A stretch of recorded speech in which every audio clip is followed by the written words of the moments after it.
Some stories you hear and you just can't shake them. Not because they involve monsters or gore or anything you'd see in a horror movie, but because they happen to real people, normal, decent people, on a perfectly ordinary night. And once you hear them, you start looking a little differently at those dim lights you pass on a dark highway at 2 in the morning. This story was told to me by my coworker Daniel. We've worked together for going on 4 years now. He's the kind of guy who shows up early, keeps his head down, never dramatizes anything. So when he pulled me aside one afternoon and said he needed to tell me something that had been messing with him, I listened. By the time he finished, his hands were shaking. And I'm not ashamed to say mine were too. Before we pull into that gas station together, go ahead and subscribe to the channel and drop a like on this video. Your support is literally what keeps these stories coming. All right, let's go back to that night. It was a Friday in late September. Daniel, his wife Laura, and their 8-year-old daughter Maggie were finally doing it. The road trip they'd been planning since April. Cannon Beach, Oregon. They had a hotel booked, a cooler full of snacks, a playlist Laura had spent 2 weeks curating. Maggie had drawn a map of the route in marker the night before, with little stars at every planned stop. The first few hours were everything a family trip is supposed to be. Laura was singing along to the radio, Maggie was conked out in the back seat under her raccoon blanket, her stuffed animal tucked under her arm. Daniel had that rare feeling, the kind you only get a few times a year, that everything was exactly right. The sun was going down on their right side, painting the sky in deep orange over the Coast Range hills, and he actually thought about pulling over to take a picture. He didn't. He'd think about that later. Somewhere around 9:30, the GPS routed them off Highway 26 onto a smaller road. Saved them 20 miles, it said. At first it was fine. 2 lanes, reflectors on the asphalt, the occasional mile marker. But gradually, so gradually he almost didn't notice, the road got narrower. The overhead lights disappeared, and the trees closed in on both sides. Dense, old-growth Oregon forest pressing right up to the shoulder, so thick that the headlights barely penetrated 10 feet into them. The kind of forest that makes you feel like the road is something the trees are merely tolerating. Laura had fallen asleep against the window. Maggie was breathing slow and steady in the back. Daniel was driving in silence, and the only sound was the low hum of the engine. And then the orange light came on. The fuel warning. He looked at the gauge. The needle was already below the last line. He didn't understand it. They'd filled up in Portland, and that should have been more than enough to get them to the coast. But the gauge doesn't lie. And when he tried to pull up the GPS to find the nearest station, he got nothing. Just a blue circle spinning and spinning. No signal, not a single bar. Daniel gripped the wheel. He looked in the rear view. Maggie was asleep. He looked ahead. Nothing. He looked behind. Nothing. Just that narrow strip of asphalt and the cone of the headlights, and the trees on both sides, packed shoulder to shoulder like they were standing guard. He ran the math in his head. Cut the AC, keep the RPMs low. Maybe he could stretch it another 10, 12 miles. But 10 miles on an unfamiliar forest road, past midnight, no phone signal, with his wife and daughter in the car, that's not just inconvenient. That's the kind of situation where something bad can happen. And that feeling, that slow, creeping panic rising from somewhere in your chest, he said it was worse than anything that came later. Because at that point, he was still scared of the dark and the distance. He didn't know yet that he should have been scared of the light. He didn't wake Laura. He just drove. And he prayed. And then, around a long curve, he saw it. A light. Faint, yellowish, unsteady, like a flame seen through dirty glass. But it was a light. He leaned forward over the wheel. A gas station. It sat back maybe 30 feet from the road. One pump island, a small cinder block building, a sign out front where maybe half the letters were lit. Something like, Phil Iron. There was a rusted weather vane on the roof, turning in a wind Daniel couldn't feel. The parking lot was empty, but there was a light on inside the building, and a single bare bulb swinging on a wire above the pump, and that was enough. Daniel exhaled. He wiped his palms on his jeans. He turned onto the gravel approach. The crunch of the tires woke Laura.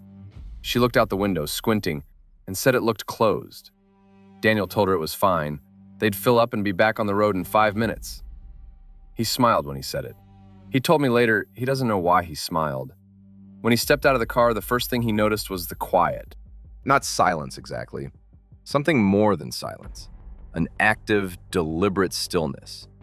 The forest around the station wasn't making a sound. No crickets, no wind in the branches, nothing. Just that bare bulb above the pump swinging on its wire, creak, creak, and the sound of his own shoes on the gravel. He walked to the building, pushed open the door. A bell above it rang, sharp, way too loud for the small space. Daniel stopped in the doorway. The smell hit him first. Motor oil, stale air, and something sour underneath that he couldn't place. Narrow counter, an old cash register, shelves filmed with dust. On one of the shelves, a row of cans with no labels, just plain steel. He stood there for a moment, and then the curtain in the back of the room moved. A man came out. Daniel told me he's tried a dozen times to describe him accurately, and always falls short. What he keeps coming back to is this: the man looked wrong.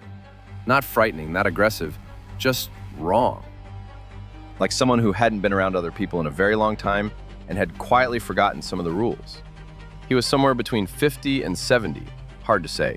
Gray stubbled, wearing a flannel shirt, heavy boots. He looked at Daniel for a long moment without saying anything. And then he smiled, slowly, like the expression had to travel from somewhere far away before it reached his face. Daniel asked to fill up. "Regular unleaded, full tank, please." The man nodded, but didn't move, just kept looking. And then he said quietly that it was good they stopped. Said not many people stopped here at this hour. Daniel glanced at his watch. It was 11:58. The man said that after midnight, the road gets very long. There was no threat in his voice, no edge, just a flat, matter-of-fact tone, like he was talking about the weather. Daniel told me that was somehow the worst part. He said he could have handled anger. He didn't know how to handle that calm. Daniel went back outside. He opened the gas cap and the man followed him out, slow, unhurried, and started the pump. Daniel stood by the car. Laura was watching through the window. He caught her eye and made a small gesture with his hand like everything was fine. It wasn't. Then he heard it. From the tree line, past the edge of the gravel lot, where the pavement ended and the dark began, a sound, like something moving through dry leaves. One step, silence. Another step. Daniel turned his head. The light from the bulb above the pump made a hard edge between the lit gravel and the darkness beyond, and past that edge he couldn't see anything at all. But he could hear. Someone was moving out there. And not just one person. The sounds were coming from two different spots, one near the back of his car, one off to the left, further into the trees. He turned back to the man. He asked if someone was out there. The man didn't look up, didn't even glance toward the trees. He said the forest is alive at night. Said there's always something moving. Daniel looked at the pump.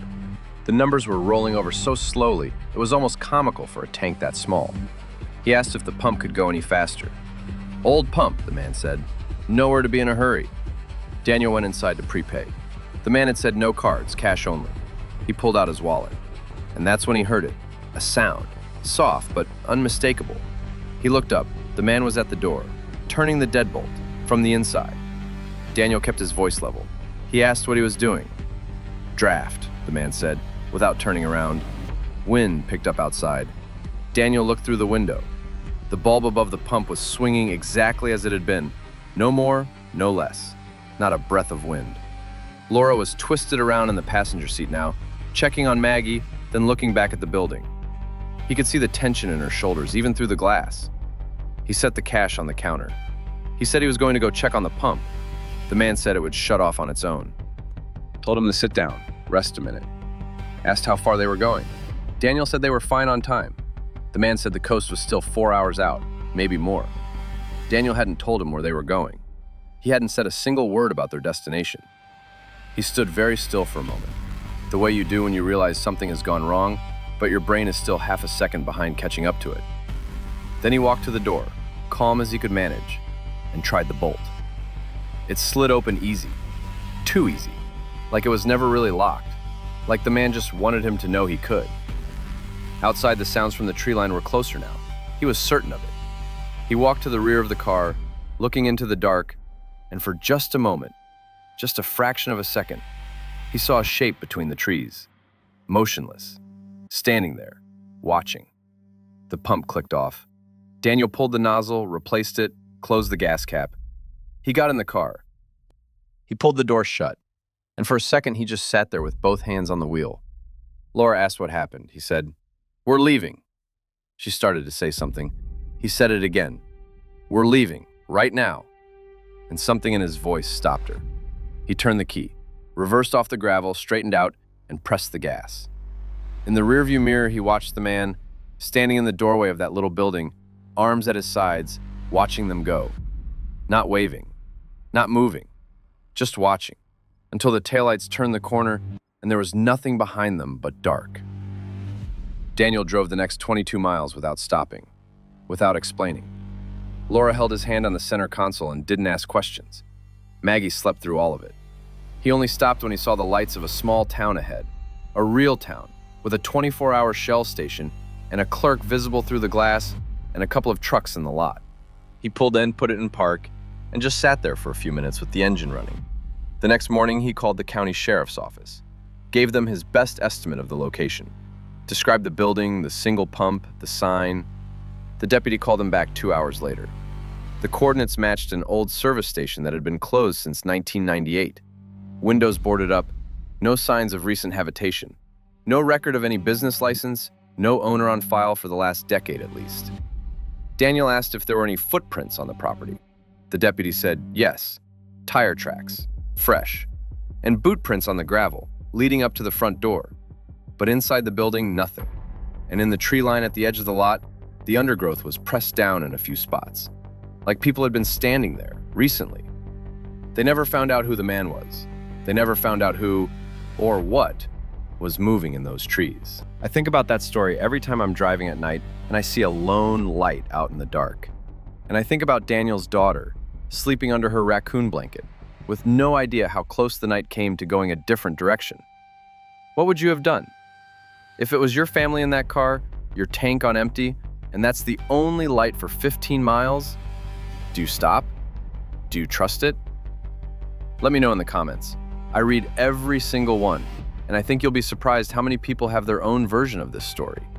And if this one got under your skin, subscribe so you don't miss what's coming next. New stories every week. Real darkness. The kind that lives right alongside us.